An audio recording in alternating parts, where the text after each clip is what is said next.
വളരെ പതുക്കെ അതിൻ്റെ പ്രൊസീജിയറുകളൊക്കെ പൂർത്തിയാക്കി മുന്നേറിക്കൊണ്ടിരിക്കുന്ന ഒരു സമയമാണ്.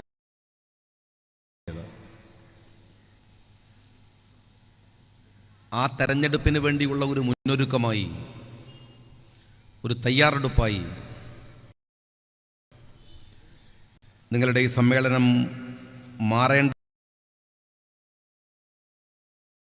എന്ന് ഞാൻ ആഗ്രഹിക്കുകയും വിചാരിക്കുകയും ചെയ്യുകയാണ്. വർത്തമാന ഇന്ത്യ പ്രക്ഷുബ്ധമാം വിധമുള്ള രാഷ്ട്രീയ പ്രശ്നങ്ങളാൽ സങ്കീർണമായി നിൽക്കുന്ന ഒരു സന്ദർഭമാണിത്. ഈ രാജ്യത്തിൻ്റെ ഏറ്റവും മൗലികമായ അടിസ്ഥാന തത്വങ്ങളിൽ അതിനെ അപകടപ്പെടുത്തുന്ന വലിയ ശ്രമങ്ങൾ രാജ്യത്ത് നടന്നുകൊണ്ടിരിക്കുന്ന ഒരു സമയമാണിത്. ഇന്ത്യയുടെ തെരുവുകളിൽ ഈ രാജ്യത്തിൻ്റെ അകക്കാമ്പായി നിൽക്കുന്ന, ഒരുപക്ഷെ ഇന്ത്യ ലോകത്ത് ശ്രദ്ധേയമായി നിൽക്കുന്ന രാജ്യത്തിൻ്റെ വൈവിധ്യങ്ങളും, രാജ്യത്തിലെ ആ വൈവിധ്യങ്ങളിൽ പ്രമുഖമായി നിൽക്കുന്ന മൈനോറിറ്റിയും മറ്റു രാജ്യങ്ങളുടെ മുമ്പിൽ അപകീർത്തി ഉണ്ടാക്കും വിധത്തിൽ ആക്രമിക്കപ്പെട്ടുകൊണ്ടിരിക്കുന്ന ഒരു കാലമാണിത്. മണിപ്പൂരിലെ ഏറ്റവും ഭീകരമായ അതിക്രമങ്ങൾക്ക് വിധേയമാക്കപ്പെട്ട ഒരു സമുദായം, ഇന്ത്യയുടെ പ്രതിപക്ഷ നേതാവ് രാഹുൽ ഗാന്ധി മണിപ്പൂർ വിഷയത്തിലെടുക്കുന്ന ഒരു സ്റ്റാൻഡ് നിങ്ങൾക്കറിയാം. പക്ഷേ ഇന്ത്യ കണ്ട ഏറ്റവും ഭീകരമായ കലാപങ്ങളിൽ ഒന്നായിട്ടുള്ള മണിപ്പൂരിൽ നിർഭാഗ്യവശാൽ ഈ സമയം വരെ ഇന്ത്യയുടെ പ്രധാനമന്ത്രി സന്ദർശിക്കുക പോലും ചെയ്തിട്ടില്ല എന്നതാണ് നമ്മൾ മനസ്സിലാക്കേണ്ടത്. മുസ്ലിങ്ങൾക്കെതിരായി ഇന്ത്യയുടെ തെരുവുകളിൽ നടക്കുന്ന അതിക്രമങ്ങൾക്ക് രാജ്യം ഭരിക്കുന്ന ഫാഷിസ്റ്റുകൾ ചെയ്യുന്ന രീതികൾ നിരന്തരമായി നമ്മൾ കണ്ടുകൊണ്ടിരിക്കുകയാണ്. ഇന്നിതാ ഇന്ത്യയിലെ ഏറ്റവും പ്രബലമായ, അവർ ന്യൂനപക്ഷങ്ങൾ പോലുമല്ല, ഈ രാജ്യത്തിൻ്റെ അടിസ്ഥാന തന്തുവെന്ന് പറയാൻ കഴിയുന്ന, ഈ രാജ്യത്തിൻ്റെ നിർമ്മാണത്തിൽ ഏറ്റവും വലിയ പങ്ക് വഹിച്ചവർ എന്ന് പറയാൻ കഴിയുന്ന ഈ നാട്ടിലെ ദളിതുകളെ, അവരുടെ ദൈവസമാനമായി കരുതുന്ന ജനാധിപത്യത്തിൻ്റെ അവരുടെ തേരാളിയായ അംബേദ്കറെ ഏറ്റവും നീചമായ തരത്തിൽ ഇന്ത്യയിലെ രണ്ടാമനെന്ന് പറയാൻ കഴിയുന്ന അമിത്ഷാ ആക്രമിക്കുമ്പോൾ അതേ തുടർന്ന് ഇന്ത്യയുടെ പാർലമെന്റിൽ ഉണ്ടാകുന്ന പ്രശ്നങ്ങളെ നിങ്ങൾക്കറിയാൻ സാധിക്കുന്നുണ്ട്. പക്ഷെ ഒരു ഭാഗത്ത് ഇത്ര വലിയ അതിക്രമങ്ങൾ നടന്നുകൊണ്ടിരിക്കുമ്പോഴും പ്രതീക്ഷാ നിർഭരമായ ഒരു മൂവ്മെന്റിന് ഇന്ത്യയിലെ മനുഷ്യർക്ക് കഴിഞ്ഞു എന്നത് കഴിഞ്ഞ തെരഞ്ഞെടുപ്പിലെ ഒരു തെളിവാണ്. ആ തെരഞ്ഞെടുപ്പിന്റെ മുൻപന്തിയിൽ രാഹുൽ ഗാന്ധി ഉണ്ടായിരുന്നു. രാഹുൽ നൽകുന്ന ഒരു പ്രതീക്ഷയുണ്ട്. ഇത്രമേൽ ആക്രമിക്കപ്പെട്ട ഒരു രാഷ്ട്രീയ നേതാവ് സമീപകാലത്ത് ഒരുപക്ഷെ ഇന്ത്യയിൽ ഉണ്ടാവില്ല. ഏറ്റവും മ്ലേച്ഛമായ ഭാഷയിൽ, ഏറ്റവും വൃത്തികെട്ട രൂപത്തിൽ അദ്ദേഹത്തെ ആക്രമിച്ചു. കേരളത്തിന്റെ മുഖ്യമന്ത്രി പിണറായി വിജയൻ കഴിഞ്ഞ തെരഞ്ഞെടുപ്പിൽ പോലും പപ്പു എന്ന വാക്ക് പ്രയോഗിക്കാൻ ശ്രമങ്ങൾ നടത്തി. ഡ്രഗ്സ് ഉപയോഗിക്കുന്നവനാണ് രാഹുൽ എന്ന ആക്ഷേപമുണ്ടായി. എല്ലാം കേട്ടിട്ടും പറഞ്ഞിട്ടും ആക്ഷേപിച്ചപ്പോഴും പതറാതെ ഇന്ത്യയിലെ മനുഷ്യരുടെ കൂടെ നിൽക്കാൻ അയാൾ കാണിച്ച ഒരു മിടുക്കുണ്ട്. ആ മിടുക്കിന് കൈയടിക്കുന്ന ഒരു ഇന്ത്യയുണ്ട്. പ്രിയങ്ക ഗാന്ധി വയനാട്ടിൽ മത്സരിക്കുമ്പോൾ ഒരുപാട് പാഠങ്ങളുണ്ട്, ഞാൻ അത് വഴിയെ പറയാം. സുപ്രധാനമായ ഒരു കാര്യമുണ്ട്. കാരണം കഴിഞ്ഞ തെരഞ്ഞെടുപ്പിൽ രാജ്യം ഭരിക്കുന്ന നരേന്ദ്രമോദിയെ മടിച്ചിടാനും ഇന്ത്യയിലെ ഇന്ത്യ മുന്നണിക്ക് രാജ്യം ഭരിക്കാനുമുള്ള ഒരു തെരഞ്ഞെടുപ്പായിരുന്നു അത്. സ്വാഭാവികമാണ് ആ തെരഞ്ഞെടുപ്പിൽ വലിയ തോതിൽ ജനങ്ങളുടെ പങ്കാളിത്തവും പിന്തുണയും ഉണ്ടാകും. എന്നാൽ സോണിയാഗാന്ധി മത്സരിച്ച് എത്ര വലിയ ഭൂരിപക്ഷം കിട്ടിയാലും ഇന്ത്യൻ ഭരണമൊന്നും കിട്ടാൻ പോണില്ലല്ലോ. പ്രിയങ്ക ഗാന്ധി മത്സരിച്ചു ജയിച്ചാൽ രാഹുലിന് പ്രതിപക്ഷ നേതാവിന്റെ പദവിയിൽ നിന്ന് പ്രധാനമന്ത്രി പദത്തിൽ എത്തില്ലല്ലോ, ഉറപ്പാണല്ലോ. എന്നിട്ടും തെരഞ്ഞെടുപ്പിന്റെ ആരവങ്ങൾക്ക് ഒരു പൊതു തെരഞ്ഞെടുപ്പിന്റെ ആരവങ്ങളെക്കാൾ കൂടുതൽ വോട്ട് രാഹുലിന് കിട്ടിയതിനേക്കാൾ കൂടുതൽ വോട്ട് പ്രിയങ്ക ഗാന്ധിക്ക് കൊടുക്കുമ്പോൾ ജനങ്ങളുടെ ഉദ്ദേശം എന്താണ്? കഴിഞ്ഞ തെരഞ്ഞെടുപ്പിൽ ഒരു ഗവൺമെന്റ് ഉണ്ടാക്കിയെടുത്ത ഇമേജിൽ നിന്ന് പിന്നെയും ജനഹൃദയങ്ങളിൽ അവർ പിറകോട്ട് പോയി എന്നതാണ്. ഭരണം കിട്ടില്ല എന്ന്, അതിനുവേണ്ടിയല്ല എന്ന് ഉറപ്പുണ്ടായിട്ടും പ്രിയങ്ക ഗാന്ധിക്ക് വോട്ട് ചെയ്യാൻ ജനങ്ങൾ കാണിക്കുന്ന ഒരു മര്യാദയുണ്ട്, അല്ലെങ്കിൽ ഒരു ശ്രദ്ധയുണ്ട്, ഒരു താല്പര്യമുണ്ട്. അത് പ്രതീക്ഷാദായകം തന്നെയാണ്. പക്ഷെ ഒരു കാര്യം ഞാൻ നിങ്ങളോട് എല്ലാവരോടും ചോദിക്കട്ടെ, സോഷ്യൽ മീഡിയ ശ്രദ്ധിക്കുന്ന ഒരാൾ എന്ന നിലക്ക്, രാഷ്ട്രീയ ചലനങ്ങൾ പരിശോധിക്കുന്ന നിങ്ങളുടെ ഇടയിലുള്ള ഒരാൾ എന്ന നിലക്ക് നിങ്ങൾ തന്നെ നിങ്ങളോട് ചോദിച്ചു നോക്കൂ. കഴിഞ്ഞ പാർലമെന്റ് തെരഞ്ഞെടുപ്പിന് മുമ്പിൽ നിങ്ങൾക്ക് എല്ലാവർക്കും ഉണ്ടായിരുന്ന ഒരു ആശങ്കയുണ്ട്. ഈ രാജ്യത്തിലെ പൗരന്മാർക്ക് മുഴുവൻ, ജനാധിപത്യ വിശ്വാസികൾക്ക് മുഴുവൻ നിങ്ങളിൽ തന്നെ ഒരു ജാഗ്രതയുണ്ടായിരുന്നു. രാജ്യം ഫാഷിസം പിടിക്കാൻ വരികയാണ്, സൂക്ഷിക്കണം, ജാഗ്രത വേണം. സോഷ്യൽ മീഡിയകളിൽ മുഴുവൻ വിരുദ്ധ കാണിക്കുന്ന ഒരു ട്രെൻഡ് ഉണ്ടായിരുന്നു. എന്നാൽ ഈ കഴിഞ്ഞ മാസങ്ങളിൽ എന്തേ അത് പുതിയ സർക്കാർ അധികാരത്തിൽ വന്നതിന് ശേഷം കുറഞ്ഞു പോയത്? എന്തേ ഒരു ജാഗ്രത കുറവ്? പ്രതിപക്ഷ നേതാവിന്റെ കസേരയിൽ രാഹുൽ ഗാന്ധിയെ പ്രതിഷ്ഠിക്കുന്നതോടുകൂടി പ്രശ്നങ്ങൾ തീർന്നു എന്ന് നിങ്ങൾ ആരെങ്കിലും വിചാരിക്കുന്നുണ്ടോ? അങ്ങനെ വിചാരിക്കുന്നുണ്ടെങ്കിൽ അപകടമാണ്. ഇതുപോലെ ജാഗ്രത കുറഞ്ഞ ഒരു കാലത്താണ് നമ്മുടെ തലക്ക് മുകളിലൂടെ ഫാഷിസം ഇന്ത്യ രാജ്യത്ത് കയറി വന്നത്. അതുകൊണ്ട് സൂക്ഷ്മതയിൽ കുറയരുത് എന്ന് ഞാൻ നിങ്ങളോട് അപേക്ഷിക്കുകയും അഭ്യർത്ഥിക്കുകയും ചെയ്യുകയാണ്.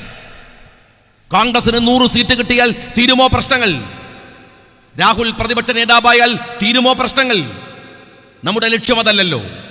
ഈ രാജ്യത്ത് ഫാഷിസത്തെ തോൽപ്പിക്കാവുന്ന പോരാട്ടങ്ങൾ നിരന്തരമായ ജാഗ്രതയോടെ നാം ചെയ്തുകൊണ്ടേയിരിക്കേണ്ടതുണ്ട്. എന്തെന്നാൽ നമ്മളെ ഈ മൗനത്തിന്റെ വാൽമീകത്തിൽ കിടക്കുമ്പോൾ രാജ്യം എവിടേക്ക് പോകുന്നു എന്ന് നിങ്ങൾ ശ്രദ്ധിച്ചിട്ടുണ്ടോ? ഈ കഴിഞ്ഞ ദിവസങ്ങളിൽ നമ്മുടെ നാടിന്റെ തകർച്ചയുടെ അളവ് എത്രയാണെന്ന് നിങ്ങൾക്കറിയുമോ? കഴിഞ്ഞ ദിവസങ്ങളിൽ നിങ്ങൾ രാജ്യമൊന്ന് പരിശോധിച്ചു നോക്ക്. ഇന്ത്യയുടെ GDPയുടെ വളർച്ച 5.6 ആണ്, 5.6. അത്രമേൽ തകരുകയാണ് ഈ രാജ്യം. എന്ന് വെച്ചാൽ ഇതിന്റെ സാമ്പത്തികമായ അവസ്ഥ എന്താണെന്ന് അറിയുമോ? ഇന്ന് ഇന്ത്യയിൽ പഠിക്കുന്ന കുട്ടികൾ, അവർ പഠനം കഴിഞ്ഞ് പുറത്തിറങ്ങിയാൽ അവരിൽ 5% പോലും ജോലി കൊടുക്കാൻ പ്രാപ്തമല്ല ഇന്ത്യയുടെ നിലവിലുള്ള GDP എന്ന് സാമ്പത്തിക വിദഗ്ധർ പറയുന്നു. ഒരു രാജ്യത്തിന് സസ്റ്റെയിൻ ചെയ്യണമെങ്കിൽ, പിടിച്ചു നിൽക്കാനെങ്കിലും പറ്റണമെങ്കിൽ ആ രാജ്യത്തിന് ഏറ്റവും മിനിമം ഉണ്ടാകേണ്ടത് ഒരു 10%-എങ്കിലും വളർച്ചയാണ്. എന്നാൽ ഇന്ത്യയുടെ GDPയുടെ വളർച്ച എന്ന് പറയുന്നത് 5.6 ആണ് എന്ന് കണക്കുകൾ പറയുന്നു. അതെന്തുകൊണ്ടാണെന്ന് അറിയുമോ? ഇന്ത്യയിലെ മിഡിൽ ക്ലാസ് കമ്മ്യൂണിറ്റിയുടെ അപകടകരമായ താഴോട്ടുപോക്ക്. ഇന്ത്യയിലെ മിഡിൽ ക്ലാസ് കമ്മ്യൂണിറ്റി, നിങ്ങൾക്ക് തൃക്കരിപ്പൂർക്കാരോട് ഞാൻ പറഞ്ഞാൽ മനസ്സിലാവില്ല. കാര്യമെന്ത്? നിങ്ങളിലെ ഒരു വലിയ സമൂഹം പ്രവാസ സമൂഹമാണ്. കേരളത്തിൽ ഞാൻ ഇത് പൊതുവെ പറഞ്ഞാൽ മനസ്സിലാവില്ല. ഈ റീറ്റെയിൽ രംഗത്ത് സംഭവിക്കുന്ന അപകടത്തെക്കുറിച്ച് കേരളത്തിന് പുറത്തേക്ക് പോയി നോക്കിയാൽ ആ തകർച്ചയുടെ അടിസ്ഥാന ഘടകം ഇവിടുത്തെ മിഡിൽ ക്ലാസ് കമ്മ്യൂണിറ്റി തകരുന്നു എന്നും, പണക്കാർ പിന്നെയും പണക്കാരാവുകയും ദരിദ്രൻ പിന്നെയും ദരിദ്രനായി തുടരുകയും മിഡിൽ ക്ലാസ് കമ്മ്യൂണിറ്റി താഴേക്ക് വരികയും ചെയ്യുന്നു എന്നാണ് ഇന്ത്യയുടെ സാമ്പത്തിക കണക്ക് സ്ഥിതിയെക്കുറിച്ച് വിദഗ്ധന്മാർ പറഞ്ഞുകൊണ്ടിരിക്കുന്നത്. റീറ്റെയിൽ കമ്പനി, ഇപ്പോൾ കാർ കമ്പനി, നിങ്ങൾ വെറുതെ ചുമ്മാ ഒന്ന് പരിശോധിച്ച് നോക്ക്. നിങ്ങൾ ഇവിടെ ഒരു മാരുതി കാർ എടുക്കാൻ ശ്രമിച്ചാൽ, ഒരു പുതിയ കാർ വന്നാൽ, ഒരു ഇന്നോവ വന്നാൽ, ടയോട്ടയിൽ പോയാൽ അവർ പറയുന്നത് വെയിറ്റ് ചെയ്യണമെന്നാണ്, ഒരു 6 മാസം. എന്നാൽ നിങ്ങൾ ഒട്ടും മടിക്കണ്ട, ഈ സ്റ്റേറ്റിന്റെ പുറത്ത് പോയി നോക്ക്. മിനിമം കർണാടക, തമിഴ്നാട്, അങ്ങോട്ട് പോയാൽ നിങ്ങൾക്ക് പണം കൊണ്ടുപോയി നേരിട്ട് നിങ്ങൾക്ക് ഷോറൂമിൽ നിന്ന് വണ്ടിയെടുക്കാം. ഇന്ത്യയിലെ കാർ മാർക്കറ്റ് തകരുന്നു എന്ന് പറയുന്നത് നിങ്ങളും ഞാനും അല്ല, മാരുതിയുടെ ചെയർമാനാണ്. ഇന്ത്യയിൽ പിടിച്ചു നിൽക്കാൻ കാർ കമ്പനികൾക്ക് പ്രയാസമാണ്. കേരളത്തിന് അതറിയാത്തത് നിങ്ങളൊരു പ്രവാസി സമൂഹമായതുകൊണ്ടാണ്. ഇന്ത്യയിൽ സാധാരണക്കാരന്റെ സാമ്പത്തികമായ അവസ്ഥ ദൈനംദിനം തകർന്നുകൊണ്ടിരിക്കുന്നു. ഇന്ത്യയുടെ ചരിത്രത്തിലാദ്യമായി ഡോളറിന് 85 രൂപയായിരിക്കുന്നു. അപ്പൊ നിങ്ങൾക്കൊക്കെ സന്തോഷമാണ്. കാരണം നിങ്ങൾ റിയാൽ ഇങ്ങോട്ട് അയച്ചാൽ നിങ്ങൾക്ക് കൂടുതൽ പൈസ കിട്ടുന്നുണ്ട്. പ്രവാസികളായ നിങ്ങൾക്കത് സന്തോഷം ഉണ്ടാവും. പക്ഷേ ആത്യന്തികമായി അത് ഈ രാജ്യത്തിന്റെ ഗുണമല്ല. താൽക്കാലികമായി തൃക്കരിപ്പൂരിലെ ഒരു പ്രവാസിക്ക് അത് സന്തോഷമുണ്ടാകും, താൽക്കാലികം. ആത്യന്തികമായി രൂപയുടെ മൂല്യം ഇടിയുന്നത് രാജ്യത്തിന്റെ തകർച്ചയെ സൂചിപ്പിക്കുന്നതാണ്. 85 രൂപ. നമ്മുടെ BJPയുടെ സംസ്ഥാന പ്രസിഡന്റ് വിടുവായത്തം പറഞ്ഞത് ഞങ്ങൾ 40ലേക്ക് കൊണ്ടുവരുമെന്നാണ്. അതൊരു വലിയ വിടലായിപ്പോയി. 40 വേണ്ട, 60 വേണ്ട, 70 ഇന്ത്യയിലെ ഡോളറിന്റെ വില നിർത്താൻ നിങ്ങൾക്ക് സാധിക്കുമോ? അതിന് കഴിയുന്ന ഒരു സാമ്പത്തിക അവസ്ഥ ഇന്ത്യക്കുണ്ട് എന്ന് പറയാൻ കഴിയുമോ? ചരിത്രത്തിലാദ്യമായി, ഇന്ത്യയുടെ ചരിത്രത്തിലാദ്യമായി ഡോളർ 85 രൂപയായിരിക്കുന്നു. ലോകത്തിലെ പല രാജ്യങ്ങളിലും പെട്രോളിയം ഉൽപ്പന്നങ്ങൾ, പെട്രോൾ തന്നെ ഒഴിവാക്കാൻ ഒരുപാട് രാജ്യങ്ങൾ ശ്രമിച്ചുകൊണ്ടിരിക്കുന്ന ഒരു കാലത്ത് ഇന്ത്യയിലെ പെട്രോളിന്റെ വില കുറഞ്ഞത് നിങ്ങൾക്ക് എപ്പോഴെങ്കിലും ഫീൽ ചെയ്തോ? ഏതെങ്കിലും തരത്തിൽ? എല്ലാ അർത്ഥത്തിലും ഒരു നാട് തകർന്നുകൊണ്ടേയിരിക്കുകയാണ്. ഈ സമയത്ത് നിങ്ങൾക്ക് ജാഗ്രത വേണമോ ഇല്ലയോ എന്നാണ് ഞാൻ ചോദിക്കുന്നത്. ഇന്ത്യയുടെ പാർലമെന്റിൽ ഇന്നലത്തെ അവസ്ഥ നമ്മൾ കണ്ടതാണ്. എത്രമേൽ മാരകമായി ജനാധിപത്യത്തെ അട്ടിമറിക്കപ്പെടുന്നു എന്ന്, ക്രൂശിക്കുന്നു എന്ന്.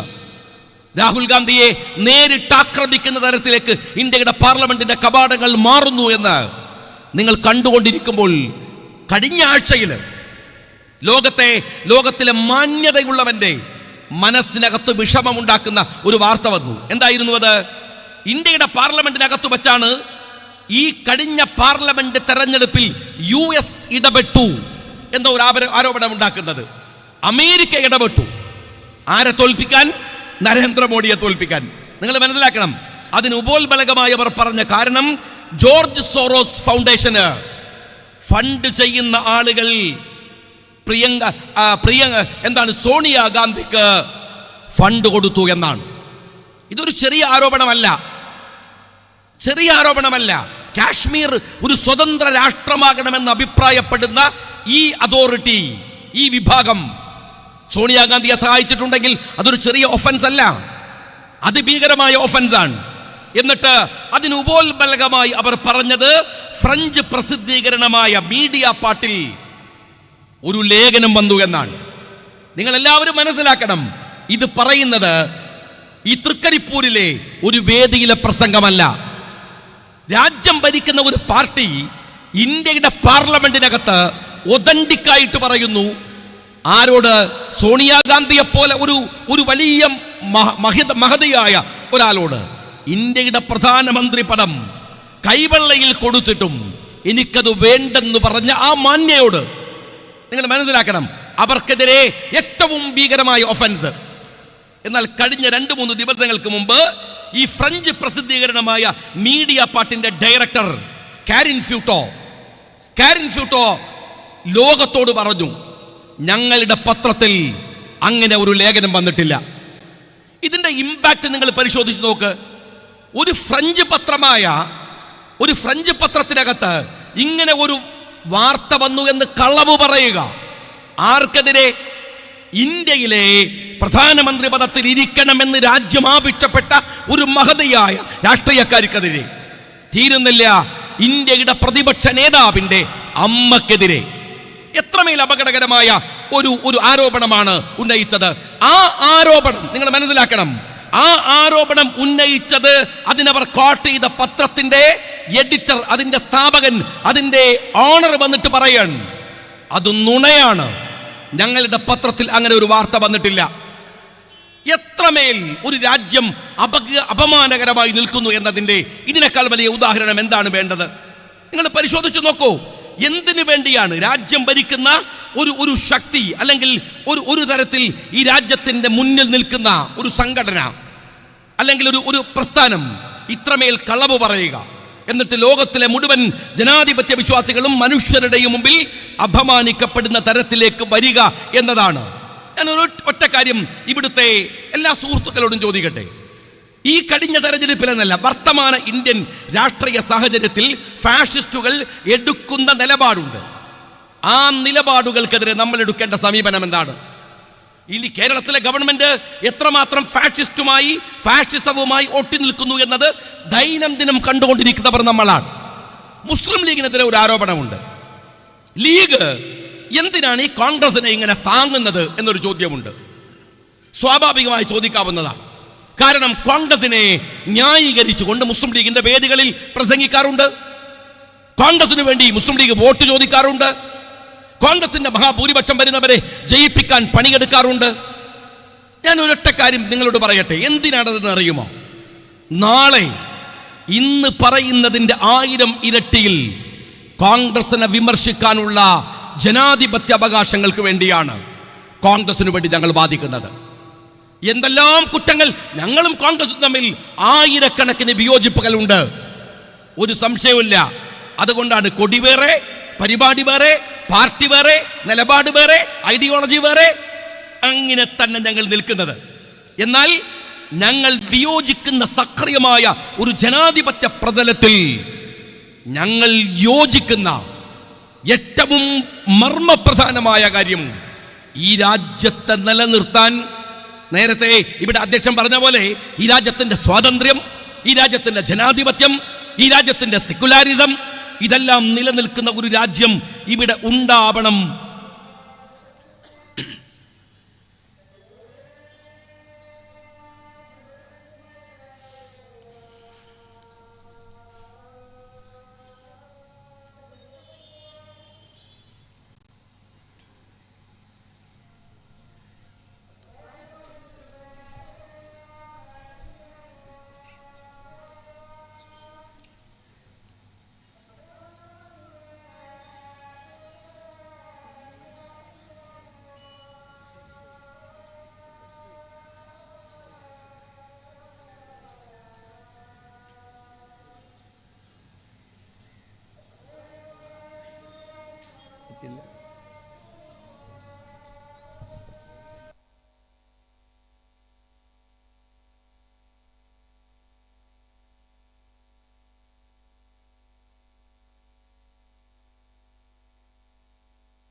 ജനാധിപത്യത്തിൻ്റെ സൗന്ദര്യം ഒരുപക്ഷെ ഫാഷിസ്റ്റുകൾക്ക് പറഞ്ഞാൽ, കമ്മ്യൂണിസ്റ്റുകൾക്ക് പറഞ്ഞാൽ മനസ്സിലാവില്ല. അതാണ് അതിൻ്റെ ഒരു പ്രശ്നം. ഞങ്ങൾ എന്തുകൊണ്ടാണ് ഇങ്ങനെ ഈ ഇന്ത്യ മുന്നണിക്കകത്ത് ഉറച്ചു നിൽക്കുന്നത്? താൽക്കാലിക ലാഭങ്ങൾക്ക് വേണ്ടി നിൽക്കുന്നവരുണ്ട്, അവരെ പോലെയല്ല. ലീഗ് ഉറച്ചു നിൽക്കുന്നത് എന്തിനാണ് എന്ന ചോദ്യത്തിൻ്റെ ഉത്തരം, ഈ രാജ്യം സക്രിയമായ ജനാധിപത്യ ബോധത്തോടെ നിൽക്കണം എന്ന ചിന്തയുടെ ഫലമായിട്ടാണ്. മുസ്ലിം ലീഗും കോൺഗ്രസും തമ്മിൽ ഒരുപാട് അഭിപ്രായ വ്യത്യാസങ്ങളുള്ള സമയമുണ്ട്. ഇന്ത്യയുടെ ചരിത്രമെടുത്ത് പരിശോധിച്ചാൽ നിങ്ങൾക്ക് കാണാം, പണ്ഡിറ്റ് ജവഹർലാൽ നെഹ്റു ലീഗ് എന്ന് പറയുന്ന ഒരു ചെറിയ പാർട്ടിയെ ചത്ത കുതിര എന്ന് വിശേഷിപ്പിക്കുന്നുണ്ട്. മധുരമായി CH മറുപടി പറയുന്നുണ്ട്, അല്ല പണ്ഡിജി, അതുറങ്ങിക്കിടക്കുന്ന സിംഹമാണെന്ന്. വലിയ തർക്കങ്ങൾ. ഈ തർക്കം നടക്കുമ്പോൾ ഇന്ത്യയുടെ പാർലമെന്റിൽ പ്രത്യേക വിവാഹ നിയമ ബില്ല് വരികയാണ്. എല്ലാവരും യെസ് യെസ് യെസ് എന്നിങ്ങനെ പറഞ്ഞ് ഒരു അപശബ്ദമില്ലാതെ ബില്ലിന് പിന്തുണ പ്രഖ്യാപിച്ചുകൊണ്ടിരിക്കുമ്പോൾ ഒരു മനുഷ്യൻ, സ്ഥൂലഗാത്രനായ ഒരു മനുഷ്യൻ നോ എന്ന് പറഞ്ഞ് എഴുന്നേറ്റ് നിൽക്കുകയാണ്. പാർലമെന്റിലെ എല്ലാ കണ്ണുകളും പതിയുന്നത് മുസ്ലിം ലീഗിന്റെ നേതാവ് പോക്കർ സാഹിബിന്റെ മുഖത്തേക്കാണ്. പണ്ഡിറ്റ് ജവഹർലാൽ നെഹ്റുവിന്റെ ഒരു നിലപാടുണ്ട് അവിടെ. നെഹ്റുവിന് ലീഗിനോട് അഭിപ്രായ വ്യത്യാസമുണ്ട്, പക്ഷേ അത് ജനാധിപത്യപരമാണ്. നെഹ്റു പറയുന്ന ഒരു കാര്യം എന്താണ്? പോക്കറിന്റെ ശബ്ദം ഒറ്റപ്പെട്ടതല്ല, ഇത് ജനാധിപത്യമാണ്. എന്റെ കമ്മ്യൂണിസ്റ്റ് പാർട്ടിക്കാരാ, നിങ്ങൾക്കത് മനസ്സിലാവുന്നില്ല. നിങ്ങൾ എത്രമാത്രമാണ് ഇവിടുത്തെ ഫാഷിസ്റ്റുകളുടെ കൂടെ ചേർന്ന് ഈ രാഹുലിനെയൊക്കെ പരിഹസിക്കുന്നത്? ഒരു മര്യാദ വേണ്ടേ പറയുമ്പോൾ? അതും കേരളത്തിന്റെ മുഖ്യമന്ത്രി. നിങ്ങൾക്ക് ഇന്ത്യയിലെ രാഷ്ട്രീയ പ്രതലത്തിൽ വലിയ കോൺട്രിബ്യൂഷൻ ആവില്ല എന്നതിന്റെ തെളിവ് പാർലമെന്റ് തെരഞ്ഞെടുപ്പ് കേരളത്തിൽ കഴിഞ്ഞപ്പോൾ മറ്റു സ്റ്റേറ്റുകളിലേക്കൊന്നും പോകാതെ ടൂറിന് പോയ മുഖ്യമന്ത്രിയെ കണ്ടാൽ അറിയാം നിങ്ങളുടെ റോൾ എന്താണ് ഇന്ത്യൻ രാഷ്ട്രീയത്തിൽ എന്ന്. ഞങ്ങൾക്കറിയാം. ഞാൻ ഒരിക്കൽ കാസർഗോഡ് കഴിഞ്ഞതിന് മുമ്പുള്ള പാർലമെന്റ് തെരഞ്ഞെടുപ്പിൽ പ്രസംഗിക്കുമ്പോൾ പലയിടത്തും ഞാൻ പറഞ്ഞതാണ്. ഞാൻ പറഞ്ഞിങ്ങനെ വൈകാരികമായി വരുന്ന ഒരു സമയത്ത് ഞാൻ പറഞ്ഞു, രാഹുൽ ഗാന്ധി ഒരു പ്രതീക്ഷയാണ്. എൻ്റെ കമ്മ്യൂണിസ്റ്റ് പാർട്ടിക്കാരാ, നിങ്ങൾ ഈ വണ്ടിയിൽ കയറ്. ജനാധിപത്യത്തിൽ വരുന്ന അവസാനത്തെ വണ്ടിയാണ്. ഫാഷിസമാണ് നമ്മെ തകർക്കാൻ നിൽക്കുന്നത്, വേറെ വഴിയില്ല. ഇത് ലാസ്റ്റ് ബസ്സാണ്. ആ തെരഞ്ഞെടുപ്പ് കഴിഞ്ഞു. രാഹുൽ ഗാന്ധി തോറ്റു, കോൺഗ്രസ് തോറ്റു. രാഹുലിന് ഇന്ത്യയുടെ പ്രതിപക്ഷ നേതാവിൻ്റെ കസേര നഷ്ടമായി. അദ്ദേഹം അവിടെ തോൽക്കുകയും ഇവിടെ ജയിക്കുകയും ഒക്കെ ചെയ്തു. പിന്നെ സഖാക്കള് ട്രോളാൻ തുടങ്ങി. എന്നെക്കുറിച്ച് ഇഞ്ചി എന്നൊക്കെ പറയണ പോലെ. പിന്നെ അവരുടെ വർത്താനം എങ്ങനെയായിരുന്നു? ലാസ്റ്റ് ബസ് വന്നോ? ലാസ്റ്റ് ബസ്സിന് ശേഷം വേറെ ബസ് ഉണ്ടോ? എൻ്റെ സഖാക്കളെ, ഇത് നിങ്ങൾ മനസ്സിലാക്കേണ്ടത്, നിങ്ങളിതൊക്കെ കളിയാക്കിക്കോ, പക്ഷേ ഈ കഴിഞ്ഞ തെരഞ്ഞെടുപ്പിൽ ആ ലാസ്റ്റ് ബസ്സിൽ നിങ്ങൾ കയറിയതുകൊണ്ടാണ് നിങ്ങളുടെ പാർട്ടി ഓഫീസിൽ നിങ്ങളുടെ വോട്ടർ പട്ടികയിൽ അല്ലെങ്കിൽ ബാലറ്റ് പേപ്പറിൽ ആ അരിവാള്, ചുറ്റിക തുടങ്ങിയ സാധനം നിൽക്കുന്നത്. അല്ലെങ്കിൽ നിങ്ങളത് കാണാൻ വല്ല ആക്രിക്കടയിലും പോയിട്ട് തപ്പേണ്ടി വരുമായിരുന്നു. അതാണ് സ്ഥിതി. അത് കയ്യിൽ കിട്ടിയത് പോലും അതുകൊണ്ടാണ്. നിങ്ങൾ ഇത്രയൊക്കെ വിമർശിച്ചിട്ടും നിങ്ങളെ അംഗീകരിക്കാൻ കാണിക്കുന്ന ഒരു ജനാധിപത്യത്തിൻ്റെ ഇന്ത്യ മുന്നണിയുടെ ഒരു മനസ്സുണ്ടായിരുന്നു. നിങ്ങൾക്ക് എന്താണ് അത് മനസ്സിലാവാത്തത് എന്നാണ് ഞാൻ നിങ്ങളോട് ചോദിക്കുന്നത്. ഇപ്പം മിനിഞ്ഞാന്ന് കഴിഞ്ഞ ആഴ്ചയിൽ നിങ്ങൾ കേട്ടിട്ടുള്ളല്ലോ സുപ്രീം കോടതിയുടെ സുപ്രധാനമായ ഒരു വിധി. എന്താ വിധി? പുതിയ ഇന്ത്യൻ സാഹചര്യത്തിൽ സമ്പലിന്റെ പശ്ചാത്തലത്തിൽ 5 പേരാണ് കൊല്ലപ്പെട്ടത്. സമ്പലില് അവിടെ കൊല്ലപ്പെട്ടപ്പോ അതിന്റെ പശ്ചാത്തലത്തിൽ മുസ്ലിം ലീഗ് അടക്കമുള്ളവർ കോടതിയെ സമീപിച്ചു. ഈ ലോക്കൽ കോടതികൾ ഇങ്ങനെ ഈ സർവേക്ക് ഉത്തരവ് കൊടുക്കാൻ പാടില്ല എന്ന് 991 ആക്ട് അനുസരിച്ച് പാടില്ല എന്ന് സുപ്രീം കോടതിയെ സമീപിച്ചു. നിങ്ങൾ മനസ്സിലാക്കണം, സുപ്രീം കോടതിയിൽ തന്നെ ചന്ദ്രചൂട് ആയിക്കോട്ടെ എന്ന് വിധി പറഞ്ഞിടത്ത് സുപ്രീം കോടതിയുടെ ഒരു ബെഞ്ച് ഇരിക്കുന്നു, അതിനകത്ത് ചീഫ് ജസ്റ്റിസ് ഇരിക്കുന്നു. എന്നിട്ട് പറഞ്ഞ കാര്യം എന്താണെന്നറിയോ? ഇനി ലോക്കൽ കോടതികൾ ഇങ്ങനെ സർവേക്ക് ഓർഡർ കൊടുക്കാൻ പാടില്ല. ഇതൊരു ചെറിയ പ്രശ്നമല്ല. അതിനവർ ഉപോത്ബലകമായി പറഞ്ഞ കാര്യം നിങ്ങൾ കേൾക്കേണ്ടത് 991 കട്ട് ഓഫ് ഡേറ്റ് ആണ്. അതിലെ സുപ്രധാനമായ കാര്യം എന്താണ്?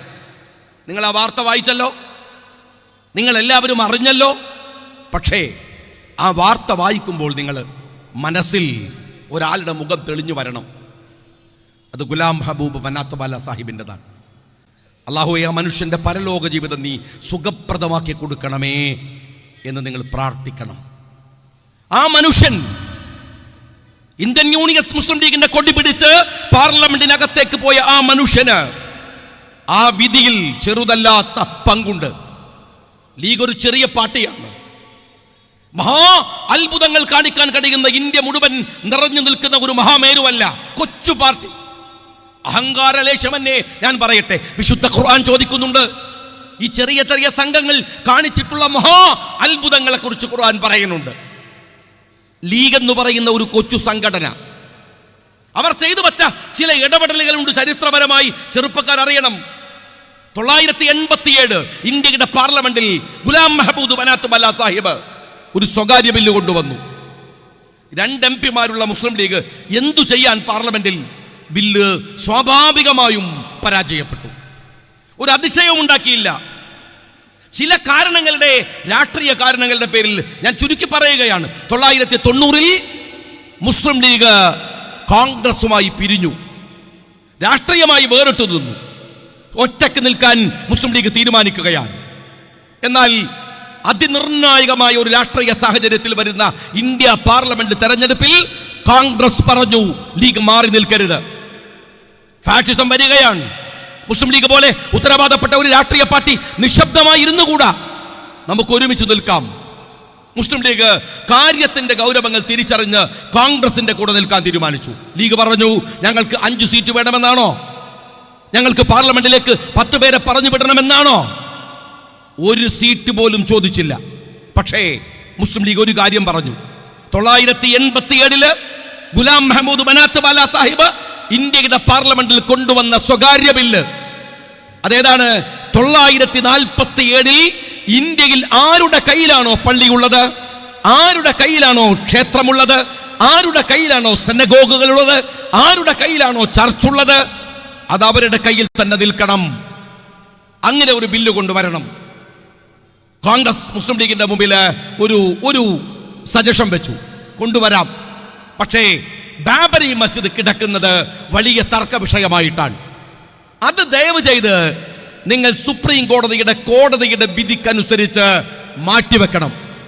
ബാക്കി എല്ലാ പള്ളികളും നിങ്ങൾ മനസ്സിലാക്കണം, എല്ലാ ക്ഷേത്രങ്ങളും, എല്ലാ ചർച്ചുകളും, എല്ലാ ആരാധനാലയങ്ങളും 947 ഓഗസ്റ്റ് 14-ന് അർദ്ധരാത്രി ആരുടെ കയ്യിലാണോ ഉള്ളത് അവിടെ കിടക്കണമെന്ന് തീരുമാനിക്കണം.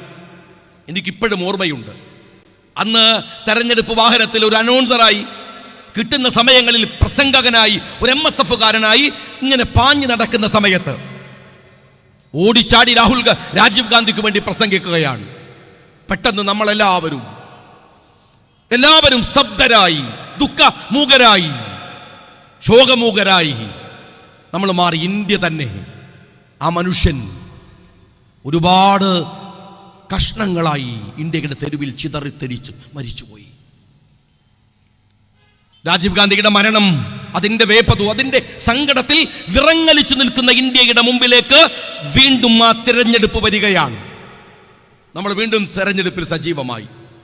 991 മുസ്ലിം ലീഗിനോട് കോൺഗ്രസ് പറഞ്ഞ വാക്ക്, രാജീവ് ഗാന്ധി മരിച്ചു പോയിട്ടും കോൺഗ്രസ് അത് പാലിച്ചു. 91-ൽ കൊണ്ടുവന്ന ബില്ല് ഇത് ചെറിയ കാര്യമല്ല. നിങ്ങൾ ഒരുപക്ഷെ മുസ്ലിം ലീഗിന്റെ രാഷ്ട്രീയ ചരിത്രത്തിലെ ഏറ്റവും സമ്മോഹനമായ ചരിത്രമായി നിങ്ങളത് മനസ്സിലാക്കേണ്ടതാണ്. ഏറ്റവും സമ്മോഹനമായ ചരിത്രമായി മുസ്ലിം ലീഗിന്റെ ഇടപെടലുകൾ. എന്തിനാണ് മുസ്ലിം ലീഗ് ഒരു ജനാധിപത്യ ചേരിക്കകത്ത് നിൽക്കുന്നത് എന്നതിന്റെ രാഷ്ട്രീയം നിങ്ങൾക്ക് മനസ്സിലാവും. ഈ സമൂഹത്തിൽ സംവദിച്ചുകൊണ്ട്, ഇടപെട്ടുകൊണ്ട്. ഞാൻ ഓരോ ലീഗ് പ്രവർത്തകരോടും പറയട്ടെ, അത് നിങ്ങൾ ഓരോ പൊതുയോഗങ്ങളിലും, ഓരോ പൊതുപ്രവർത്തനങ്ങളിലും, നിങ്ങളുടെ അങ്ങാടികളിലേക്ക് ഇറങ്ങുമ്പോൾ, രാവിലെ മുതലുള്ള നിങ്ങളുടെ സംസാരങ്ങളിൽ പോലും അത് സൂക്ഷിക്കുവാൻ നിങ്ങൾ ശ്രദ്ധിക്കണം. അത്രമേൽ നമുക്കിടയിലേക്ക് വിഷവിത്തുകളെ ഇറക്കുന്ന വർഗീയവാദികൾ ഇന്ത്യയുടെ, കേരളത്തിന്റെ തെരുവുകളിലുണ്ട്.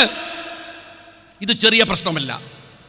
ഇവിടുത്തെ മനുഷ്യരെ തമ്മിൽ തെറ്റിക്കാൻ, മുസ്ലിങ്ങളെയും ന്യൂനപക്ഷങ്ങളെയും ഹിന്ദുക്കളെയും ഒക്കെ തെറ്റിക്കാൻ, മുസ്ലിങ്ങളെയും ഹിന്ദുക്കളെയും തമ്മിൽ തെറ്റിക്കാൻ, ഹിന്ദുക്കളെയും ക്രിസ്ത്യാനികളെയും തമ്മിൽ തെറ്റിക്കാൻ, ന്യൂനപക്ഷങ്ങൾക്കിടയിൽ പ്രശ്നങ്ങൾ ഉണ്ടാക്കാൻ RSS ശ്രമിച്ചിട്ടുണ്ടായിരുന്നു. എന്നാൽ കേരളം പോലെ ഒരു സ്റ്റേറ്റില്, മൈനോറിറ്റി മെജോറിറ്റി ആയ ഒരു സ്റ്റേറ്റില്, എല്ലാത്തരം മൈനോറിറ്റി വോട്ടുകൾക്ക് വേണ്ടി കളിച്ച കളികളും ഇനി നടക്കില്ല എന്ന് ബോധ്യം വരുമ്പോ ആസൂത്രിതമായി നടക്കുന്ന ഒരു ശ്രമം മൈനോറിറ്റികൾക്കിടയിൽ കുഴപ്പങ്ങൾ ഉണ്ടാക്കുക എന്നതാണ്. ആസൂത്രിതമായ ഒരു ശ്രമം കേരളത്തിൽ നടക്കുന്നു എന്നത് പറയാതെ വയ്യ. മുസ്ലിങ്ങളെയും ക്രിസ്ത്യാനികളെയും തമ്മിലകറ്റാൻ, മുസ്ലിങ്ങളെയും ഹിന്ദുക്കളെയും തമ്മിലകറ്റാൻ, വർഗീയപരമായ ചേരിതിരിവുണ്ടാക്കാൻ. നിങ്ങൾ സോഷ്യൽ മീഡിയ തുറക്ക, നിങ്ങൾ കാണുന്നുണ്ടല്ലോ. നിങ്ങൾ വാട്സാപ്പിൽ വരുന്ന മെസ്സേജുകൾ നോക്ക്, കാണുന്നുണ്ടല്ലോ. ഞാൻ നിങ്ങളോട് പറയട്ടെ സ്നേഹപൂർവം, അത് ബഹുമാനപ്പെട്ട ഫിറോസ് ഇങ്ങോട്ട് വരുന്നുണ്ട്, നിങ്ങൾ മനസ്സിലാക്കേണ്ട ഒരു കാര്യം, അതൊരിക്കലും അപകടകരമാകുന്ന, രാജ്യത്തിന് കുഴപ്പമുണ്ടാക്കുന്ന തരത്തിൽ ഒരിക്കലും അത്തരം പ്രശ്നങ്ങളെ മുന്നോട്ട് കൊണ്ടുപോകാൻ നിങ്ങൾ ശ്രമിക്കരുത്. ന്യൂനപക്ഷങ്ങളെ തമ്മിൽ അകറ്റാൻ ശ്രമിക്കുമ്പോൾ അതിനെതിരെ നിൽക്കേണ്ട ബാധ്യത നിങ്ങൾക്കെല്ലാവർക്കുമുണ്ട്. ഇപ്പോ ഒറ്റ കാര്യം നിങ്ങൾ ആലോചിച്ചു നോക്കൂ. RSSൽ നിന്ന് സന്ദീപ് വാര്യർ കോൺഗ്രസിലേക്ക് പോയി. അതിനോടനുബന്ധമായി ഉണ്ടായ പ്രശ്നങ്ങൾ എന്താണ്? ഞാനത് വിശദീകരിക്കുന്നില്ല. പക്ഷെ ഒറ്റ കാര്യം ഞാൻ ചോദിക്കട്ടെ, സന്ദീപ് വാര്യർ കോൺഗ്രസിലേക്ക് പോയി, അത് മഹാ അപകടമാണെങ്കിൽ OK വാസു എന്ന RSSകാരൻ CPMലേക്ക് പോയതിനെ ചോദ്യം ചെയ്ത ഒരു കോൺഗ്രസ് നേതാവിനെ, ഒരു ലീഗ് നേതാവിനെ നിങ്ങൾക്ക് കാണിക്കാൻ കഴിയുമോ? ഇതിലെന്താ വ്യത്യാസമുള്ളത്? കഴിഞ്ഞ ആഴ്ചയിൽ ദാറുൽ ഹുദയുടെ ഒരു പരിപാടി നിലമ്പൂരിൽ സംസാരിക്കുമ്പോൾ സന്ദീപ് വാര്യർ സംസാരിക്കുന്നത് ഞാൻ കേട്ടു. അയാൾ പറഞ്ഞു, ഞാൻ RSSൽ നിന്നാണ് പോരുന്നത്, BJPയിൽ നിന്നാണ് പോരുന്നത്. പിന്നെ ഞാൻ CPMൽ പോയിട്ട് എന്താ കാര്യമുള്ളത്? ഒരു ചേഞ്ച് വേണ്ടേ, ഒരു വ്യത്യാസം വേണ്ടേ? RSSലും പെട്ട്, RSSലും കുത്ത്, RSSലും ചവിട്ട്, RSSലും കൊല്ലല്, അവിടെയും ചോരക്കളി. എന്നിട്ടോ അതിനേക്കാൾ വലിയ ചോരക്കളിയുള്ള CPMൽ പോയിട്ട് എന്താ കാര്യം? ഒരു ചേഞ്ച് ഫീൽ ചെയ്യേണ്ടതാണ്. അദ്ദേഹം എന്തുകൊണ്ട് കോൺഗ്രസിലേക്ക് പോയി എന്നതിൻ്റെ സ്വാതന്ത്ര്യവും വിശദീകരിക്കാനുള്ള മര്യാദയും അയാൾക്ക് വിട്ടുകൊടുക്കേണ്ട കമ്മ്യൂണിസ്റ്റുകാരാ. OK വാസുവിന് വിട്ടുകൊടുത്തതുപോലെ അയാളെ തീരുമാനിക്കണ്ടേ? നിങ്ങൾ എന്തിനാണ് ആ മനുഷ്യന്റെ മേക്കിട്ട് കയറുന്നത്? എന്തിനു വേണ്ടിയാണ്? എന്താ താല്പര്യം? എന്താ അതിലെ കാര്യം? ഇനി രണ്ടാമത്തെ ഒരു കാര്യം ചോദിക്കട്ടെ. ഈ സന്ദീപ് വാര്യർ പാണക്കാട് തങ്ങളെ, സാദിഖ് തങ്ങളെ കാണാൻ പോയി എന്നതാണ് നിങ്ങളെ ചൊടിപ്പിച്ച ഒരു പ്രശ്നം. അതിലൊരു ലോജിക്കില്ലേ? കാരണം സന്ദീപ് വാര്യർ ഇന്ന് വരെ പറഞ്ഞത് മനുഷ്യർ തമ്മിലുള്ള വെറുപ്പുകളുടെ ഒരു ലോകത്ത് ജീവിച്ച ഒരാളാണ്. പരമതദ്വേഷത്തിന്റെ ഏറ്റവും മൂർത്തഭാവമായ RSSനകത്തായിരുന്നു. അതിലേറ്റവും കൂടുതൽ വെറുപ്പ് പ്രചരിപ്പിച്ചത് മുസ്ലിങ്ങൾക്കെതിരെയാണ്. സന്ദീപ് വാര്യരുടെ നാവ് കൊണ്ട്, എഴുത്തുകൊണ്ട് അദ്ദേഹം അതിൽ പങ്കാളിയായിരുന്നു. അതിൽ നിന്ന് മോചിതനാവുമ്പോൾ അദ്ദേഹം പോകേണ്ടത് എവിടേക്കാണ്? വെറുപ്പിന്റെ ലോകത്ത് നിന്ന് ഇറങ്ങി പുറപ്പെടുന്ന മനുഷ്യൻ രാഹുൽ പറഞ്ഞ പോലെ സ്നേഹത്തിന്റെ കടയിലേക്കല്ലേ പോണ്ടത്? സ്നേഹത്തിന്റെ കട തിരഞ്ഞു പോയാൽ ഒരു മനുഷ്യൻ കേരളത്തിൽ എത്തിപ്പെടുന്ന ആദ്യത്തെ ഇടം പാണക്കാട് സാദിഖ് അലി ശിഹാബ് തങ്ങളുടെ വീടല്ലേ? അവിടെയല്ലേ? സ്വാഭാവികമല്ലേ അത്? അദ്ദേഹം പോയതിനെ നിങ്ങൾ വിമർശിക്കുമ്പോൾ നിങ്ങൾ എന്തുകൊണ്ടാണ് ആ പ്രശ്നത്തെ അതിൻ്റെ ഗൗരവത്തിൽ കാണാൻ ശ്രമിക്കാത്തത് എന്ന് നിങ്ങൾ മനസ്സിലാക്കണം. ഞാൻ ദീർഘമായിട്ട് പറയുന്നില്ല. ഒരൊറ്റ കാര്യം ഞാൻ കമ്മ്യൂണിസ്റ്റുകാരോട് ചോദിക്കട്ടെ. ഈ സമകാലികമായ ഇന്ത്യ അഭിമുഖീകരിക്കുന്ന പ്രശ്നങ്ങളെ നിങ്ങൾ എങ്ങനെയാണ് വിലയിരുത്തുന്നത്? നിങ്ങൾ എങ്ങനെയാണ് കാണുന്നത്? ഞാനിത് ചോദിക്കാൻ കാര്യം, P. ജയരാജൻ കണ്ണൂരിൽ നിന്ന് ഇറക്കിയ ഒരു പുസ്തകമുണ്ട്. ആ പുസ്തകത്തിൽ പറയുന്നത് അത് മതഭീകരതക്കെതിരെയുള്ള പുസ്തകമാണ്. ആരാണ് പുസ്തകം ഇറക്കിയത്? P. ജയരാജൻ. അയാൾ ആരാണ്? കേരളം കണ്ട ഏറ്റവും വലിയ രാഷ്ട്രീയ ഭീകരനാണ്. ഭീകരൻ മതത്തിലായാലും രാഷ്ട്രീയത്തിലായാലും തെരുവിലായാലും പഞ്ചായത്തിലായാലും പാർലമെന്റിലായാലും ഭീകരൻ തന്നെയാണ് P. ജയരാജ. നിങ്ങളുടെ കയ്യിൽ ഷുക്കൂറിന്റെ ചോരയുണ്ടെന്ന് പറയുന്നത് ഇന്ത്യയിലെ CBI ആണ്, ഞങ്ങളല്ല. ഇപ്പോഴും CBIയുടെ എറണാകുളത്തെ കോർട്ടിൽ കൊടുത്ത കേസിൽ നിങ്ങൾ പ്രതിയാണ്. കഴിഞ്ഞ മാസം നിങ്ങൾ പോയിട്ട് ആ കോടതിയിൽ ഹാജരായതാണ്. ആ നിങ്ങളാണ് മതത്തിലെ ഭീകരതയെ കുറിച്ച് പറയുന്നത്. അതുമാത്രമല്ല, ആ ഭീകരത എവിടെയാണെന്നറിയോ നിങ്ങള്? ആ ഭീകരത മുസ്ലിങ്ങൾക്കിടയിലാണ്. മുസ്ലിങ്ങൾ മാത്രം ഭീകരന്മാര്. പിണറായി വിജയൻ പറയുന്നത് സാദിഖ് അലി ശിഹാബ് തങ്ങൾ ജമാഅത്തെ ഇസ്ലാമിയുമായിട്ടുള്ള ബന്ധം ഒന്ന് വിശദീകരിക്കണം എന്നാണ്. കുഞ്ഞാലിക്കുട്ടി സാഹിബ് SDP ആയിട്ടുള്ള ബന്ധം വിശദീകരിക്കണം. ET മുഹമ്മദ് ബഷീർ സാഹിബ് PDPയുമായുള്ള ബന്ധം വിശദീകരിക്കണം. ഞാൻ ചോദിക്കട്ടെ, എൻ്റെ കമ്മ്യൂണിസ്റ്റ് പാർട്ടിക്കാരാ, നിങ്ങളിങ്ങനെ ചോദിക്കുമ്പോൾ ഞങ്ങളിങ്ങനെ മതേതരത്വത്തിൻ്റെ സർട്ടിഫിക്കറ്റ് എടുത്ത് കാണിച്ചു തരാൻ നിങ്ങളുടെ വിചാരം നിങ്ങൾ ആരാണെന്നാണ്? നിങ്ങൾ എന്താണെന്നാണ്? ഈ രാജ്യത്ത് മുസ്ലിങ്ങളോട് രാജ്യസ്നേഹത്തെക്കുറിച്ച് സംസാരിക്കാൻ ഇവിടുത്തെ RSSകാരനും ഇവിടുത്തെ കമ്മ്യൂണിസ്റ്റുകൾക്കും എന്ത് അധികാരമുള്ളത്? 990 വരെ ഇവിടുത്തെ CPMകാരന്റെ പാർട്ടി ഓഫീസിൽ ആഗസ്റ്റ് 15-ന് ത്രിവർണ്ണ പതാക ഉയർത്താൻ പെർമിഷൻ കൊടുത്തിട്ടില്ല CPM. 90 കഴിഞ്ഞപ്പോഴാണ് രാജ്യത്തിന്റെ സ്വാതന്ത്ര്യത്തെക്കുറിച്ച് നിങ്ങൾ ചിന്തിക്കാൻ തുടങ്ങിയത്. നിങ്ങൾ എങ്ങനെയാ ഞങ്ങളോട് പറയാ? ഇനി ഞങ്ങളോട് നിങ്ങൾ സംസാരിക്കാൻ മെനക്കെടുമ്പോ അവന്റെ മുഖം പിടിച്ച് മണ്ണിലേക്ക് അമർത്തിയാൽ, എടോ കമ്മ്യൂണിസ്റ്റ് പാർട്ടിക്കാരാ, എടോ RSSകാരാ, നിന്റെ മൂക്കിനകത്ത് ഇരച്ചു കയറുന്ന ഒരു മണുണ്ടാവും. അത് ഈ രാജ്യത്തിന് വേണ്ടി പടപറ്റി ഭരിച്ച മാപ്പിളയുടെ ചോരയുടെ മണമായിരിക്കും. അതാണ് ഇന്ത്യയുടെ ചരിത്രം. അറിയോ നിനക്ക്? നിങ്ങൾ ഞങ്ങളോട് മതേതരത്വത്തെ കുറിച്ച് ചോദിക്കുക. എന്നിട്ട് ഞങ്ങൾ ഇങ്ങനെ നിങ്ങൾക്ക് സർട്ടിഫിക്കറ്റ് കാണിക്കാൻ നിങ്ങൾ ആരാണ് ഈ രാജ്യത്തിന്റെ? നിങ്ങൾ ഈ രാജ്യത്തിലെ കോൺട്രിബ്യൂഷൻ എന്താണ് രാജ്യത്തിന് വേണ്ടി? ഇനി ഒരു കാര്യം ഞാൻ ചോദിക്കട്ടെ, ഈ കുഴപ്പം, ഈ മത തീവ്രവാദം എന്ന് പറയുന്ന ഈ പ്രശ്നമുണ്ടല്ലോ, ഇതിവിടെ മുസ്ലിങ്ങൾക്കിടയിൽ മാത്രമേ ഉള്ളോ? ലീഗ് മാത്രം ഉത്തരവാദിത്തമുള്ളോ? മുസ്ലിങ്ങൾ മാത്രം നന്നായാൽ മതിയോ? നിങ്ങൾ കളിച്ച വൃത്തികെട്ട കളിയൊന്നും ഞാൻ പറയണില്ല. ഇതേ സഖാബ് പിണറായി വിജയൻ 1ാം സർക്കാർ വരുമ്പോ ഈ തെരഞ്ഞെടുപ്പിൽ ജമാഅത്തെ ഇസ്ലാമി ഞങ്ങളെ സഹായിച്ചു എന്ന് പത്രസമ്മേളനം നടത്തിയിട്ടുണ്ട്. RSSുമായി നിങ്ങളുടെ ബന്ധത്തെക്കുറിച്ച് ഞാൻ വിശദീകരിക്കണില്ല. നിങ്ങൾ മുസ്ലിം സമുദായത്തിനകത്ത് നിന്ന് ജമാഅത്തെ ഇസ്ലാമി അബ്ദുൽ നാസർ മദനിയെ നിങ്ങൾ സ്വന്തം പാർട്ടിക്കകത്തുള്ള VS അച്യുതാനന്ദനെ വെട്ടിയിട്ട് കുറ്റിപ്പുറത്ത് സ്വീകരിച്ച് ആനയിച്ചു കൊണ്ടുപോയത്. അബ്ദുൽ നാസർ മദനിയെ സ്വീകരിച്ചത് PDPയുമായി രാഷ്ട്രീയ സഖ്യമുണ്ടാക്കിയത്.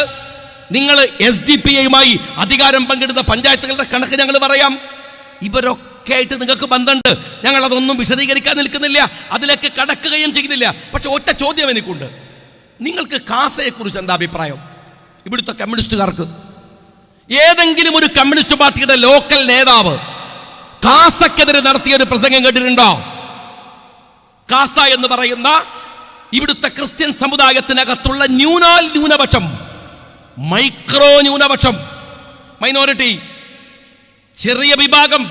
പക്ഷെ കാസ എന്ന് പറയുന്ന ഈ വിഷത്തിന്റെ സ്വാധീനത്തിനകത്ത് കേരളത്തിലെ ഒരുപാട് പേർ പെട്ടുപോയിട്ടുണ്ട്. ഒരുപാട് പേർ പാതിരിമാർ പെട്ടുപോയിട്ടുണ്ട്. കാസ എന്താ ചെയ്യുന്നത്? ഇവിടുത്തെ മുസ്ലിങ്ങളെ RSSന്റെ ചട്ടുകമായി ഇവിടുത്തെ ക്രിസ്ത്യാനികളിൽ നിന്നും അകറ്റാനുള്ള ഏറ്റവും വിഷം നിറഞ്ഞ പ്രചാരണങ്ങൾക്ക് നേതൃത്വം കൊടുക്കുന്നു. ആ കാസയാണ് മുനമ്പത്തെ വിഷയം വഷളാക്കാൻ ഇവിടുത്തെ ഒരു മുസ്ലിം സംഘടനയും മുനമ്പത്തെ പ്രശ്നം തീർക്കുന്നതിനെതിരല്ലാതെ നിൽക്കുമ്പോഴും, ഒരുമിച്ച് നിൽക്കുമ്പോഴും, അവിടുത്തെ വിക്ടിമുകളുടെ കൂടെ ചേർന്ന് നിൽക്കുമ്പോഴും ഈ കാസ എന്ന് പറയുന്ന വൃത്തികെട്ട RSSന്റെ കുട്ടികള് ക്രിസ്തീയ സമുദായത്തെയും മുസ്ലിങ്ങളെയും തമ്മിൽ തെറ്റിക്കാൻ നടക്കുന്നു. സഖാബ് പിണറായി വിജയ, നിങ്ങൾക്ക് ഈ സാദിഖലി തങ്ങളുടെ മതേതരത്വത്തിലുള്ള വിഷമം കാസയുടെ പ്രശ്നത്തിനില്ലേ? കാസയുടെ വലയിൽ പെട്ടുപോകരുതേ എന്ന് കേരളത്തിലെ ഏതെങ്കിലും ബിഷപ്പുമാരോട് പറഞ്ഞോ? വെറുതെ അവര് പെട്ടുപോയിട്ടല്ല. നിങ്ങൾ പറഞ്ഞോ? പറഞ്ഞില്ലല്ലോ. മുസ്ലിം ലീഗിനോട് പറയുന്നെങ്കിൽ മുസ്ലിം ലീഗ് മുസ്ലിം കമ്മ്യൂണിറ്റിയുമായി ബന്ധപ്പെട്ട സാമുദായിക രാഷ്ട്രീയ പാർട്ടിയാണ്, ശരി. എങ്കിലോ കേരള കോൺഗ്രസോ ഇവിടുത്തെ ക്രിസ്തീയ സമുദായവുമായി ബന്ധപ്പെട്ട രാഷ്ട്രീയ പാർട്ടിയല്ലേ? ആ കേരള കോൺഗ്രസിനോട് കാസയുടെ വലയത്തിൽ നിങ്ങൾ പെട്ടുപോകരുത് എന്ന് എന്തേ പിണറായി വിജയ പറയാത്തത്? എന്തേ പറയാത്തത്?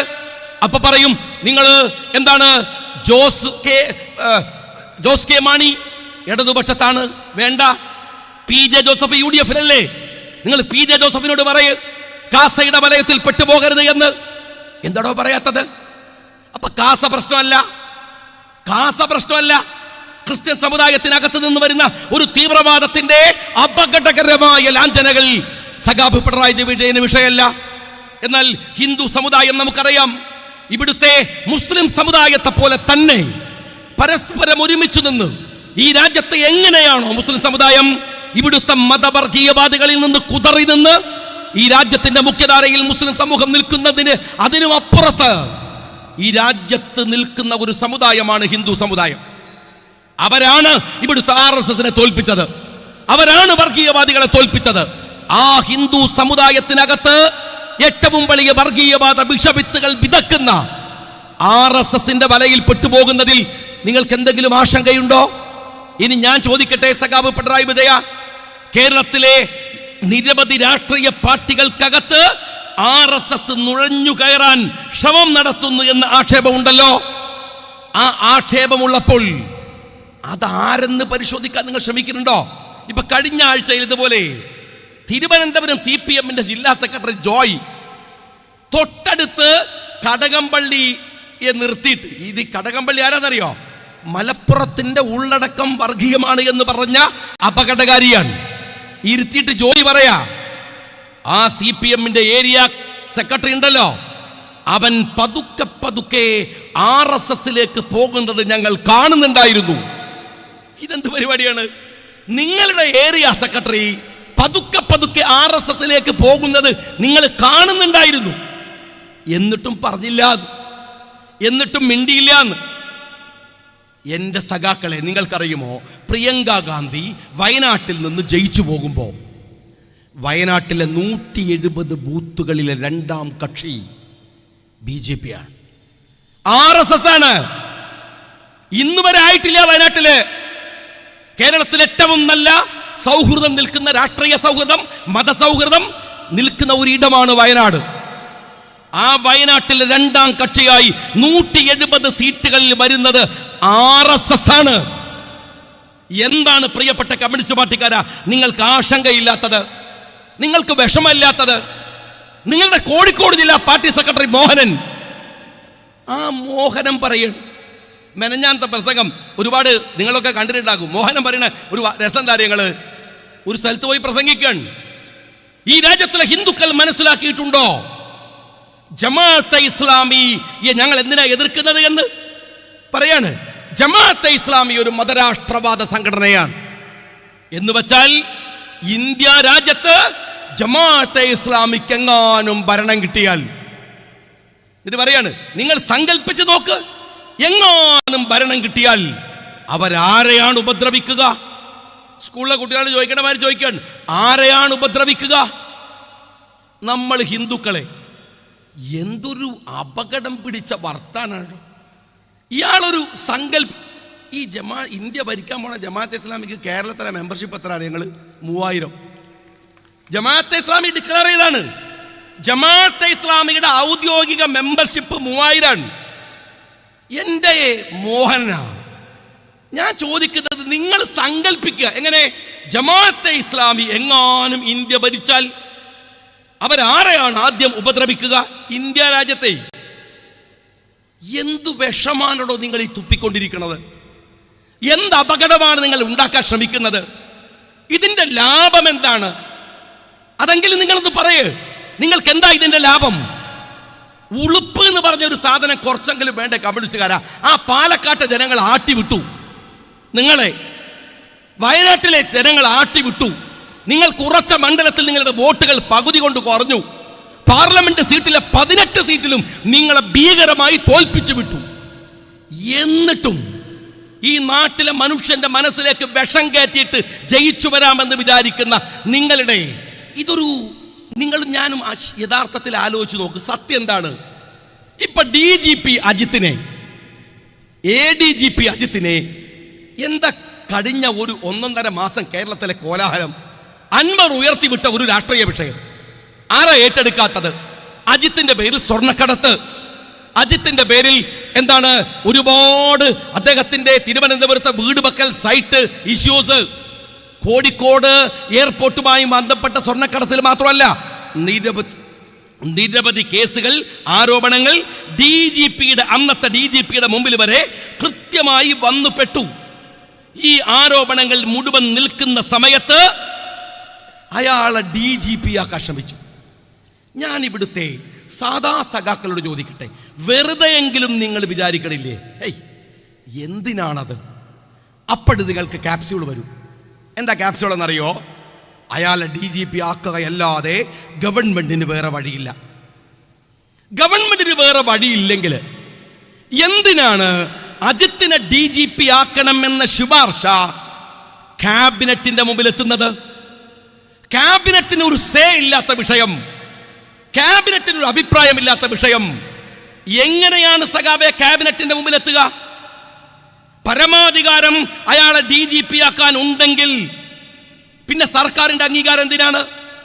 സർക്കാർ അംഗീകാരം കൊടുക്കേണ്ട വിഷയമാണിത് എന്നല്ലേ അതിനർത്ഥം? കേരളത്തിൽ എത്ര തെളിവുകളുണ്ട്? അപ്പൊ പറയും ഇയാൾ കേസിന് പോയാലോ? കേസിന് പോകട്ടെടോ. സഖാക്കൾ ആലോചിക്കുക, കേസിന് പോകട്ടെ. കേസിന് പോയിട്ട് സർക്കാർ തോറ്റു എന്ന് വിചാരിക്കുക. അപ്പൊ സർക്കാരിന് ജനങ്ങളോട് പറഞ്ഞൂടെ, ഞങ്ങൾ കേസിന് പോയി, ഞങ്ങള് അയാളെ വേണ്ടെന്ന് പറഞ്ഞു. കോടതിയാ പറഞ്ഞത്. അയാൾക്ക് മുമ്പിൽ, നിങ്ങൾ കോടതിയുടെ മുമ്പിൽ കാണിക്കാൻ എന്തെല്ലാം തെളിവുകളുണ്ട്? അയാളുടെ പേരിൽ സ്വർണ്ണക്കടത്തുണ്ട്, അയാളുടെ പേരിൽ പലതരത്തിലുള്ള ഭീകര ആരോപണങ്ങളുണ്ട്, അയാളുടെ പേരിൽ അയാൾ സമ്പാദിച്ചു കൂട്ടിയ അനധികൃത സ്വത്തിന്റെ ആരോപണങ്ങളുണ്ട്, എന്തെല്ലാമുണ്ട്. ഈ ആരോപണങ്ങൾ നിൽക്കുന്ന പശ്ചാത്തലത്തിൽ സഖാബ് പിണറായി വിജയൻ എന്ന് പറയുന്ന ഇരട്ട വിശുദ്ധിയുള്ള ഇരട്ട ചങ്കനായ ഞങ്ങളുടെ നേതാവ് ഇതാ അയാളെ ഒഴിവാക്കിയിരിക്കുന്നു എന്ന് ഈ തൃക്കരിപ്പൂരിലെ സഖാബിന് നെഞ്ചത്തു കൈവച്ച് അഭിമാനിക്കാനുള്ള ഒരു അവസരത്തെ ആരാടോ സഖാബെ ഇല്ലാതെയാക്കിയത്? ഞങ്ങളാ. ഞങ്ങൾ ഈ പറയുന്നതൊക്കെ വെറുതെയല്ല എന്ന് നിനക്ക് തോന്നുന്നുണ്ടോ? എങ്കിലും ഒന്ന് ആലോചിച്ചു നോക്ക്. ഞങ്ങൾ സത്യത്തിൽ എനിക്ക് അത്ഭുതം തോന്നി. എങ്ങനെയാണ് ഒരു മനുഷ്യന് ഇത്രമേൽ എക്സ്ട്രീമായി പച്ചയായി ഒരാളെ കൊണ്ടുവരാനാവുക? സത്യത്തിൽ ഞങ്ങൾ പേടിക്കണ്ടേ? എന്നെയൊക്കെ സംബന്ധിച്ചിടത്തോളം 100,000 കേസുകൾ ഉണ്ടാക്കിയിട്ട് ഉപദ്രവിക്കാൻ ശ്രമിച്ചവരാ നിങ്ങൾ.